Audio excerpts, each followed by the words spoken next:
Woman in Cabin 10. Welcome back to Guest Wonder. Today we're boarding the luxury super yacht Aurora Borealis and stepping into the world of The Woman in Cabin 10, a glitzy thriller with dark waters beneath. I'll walk you through scene by scene what happens. We meet investigative journalist Laura Blacklock, played by Keira Knightley. She's just shaken by a traumatic assignment and is looking for a reset. The film quickly shifts to her receiving an invitation to cover a luxury cruise aboard a billionaire's yacht for a philanthropy event.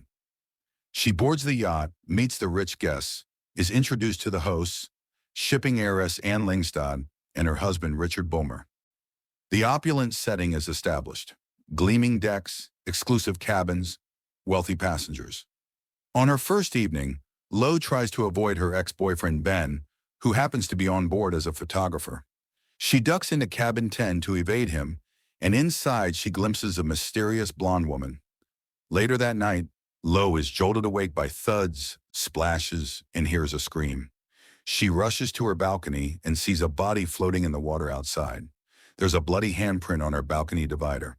She alerts the crew, but when a head count is done, cabin 10 is empty and no guest was assigned to it. From this moment, Lo becomes isolated. The other guests in the crew treat her concerns with skepticism. Cabin logs show no guest in cabin 10. Evidence she finds, floating hair, cigarette butts button, disappears or is dismissed.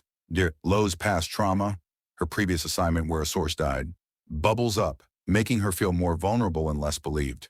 Lo digs deeper. She realizes that Anne's illness, stage 4 leukemia, and her planned fortune distribution are central to the motives. She spots the blonde woman again. She discovers that someone is impersonating Anne.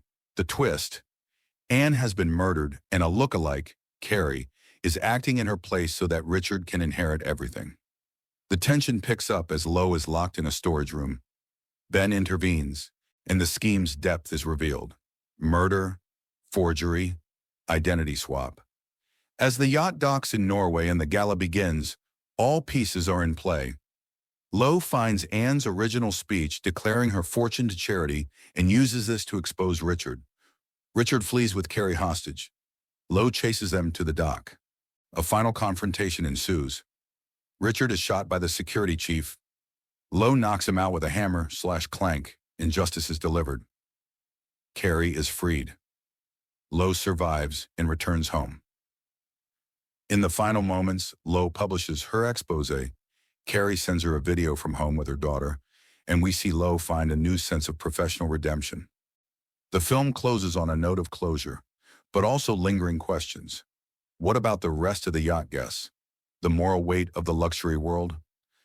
Shortcoming note: the resolution ties things up neatly, but perhaps too neatly. The thematic exploration, wealth, power, gaslighting, is underutilized.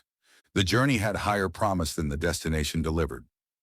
So there you have it, scene by scene what happens in The Woman in Cabin 10. It's an enjoyable thriller for a lazy evening, with a strong lead and a flashy setting, but it doesn't quite reach the heights of the best whodunits. If you've watched it, drop a comment. Did you believe Lo's account when she first raised the alarm? Which clue made you suspicious first?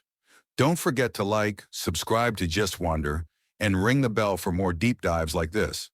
Until next time, stay curious, stay vibed.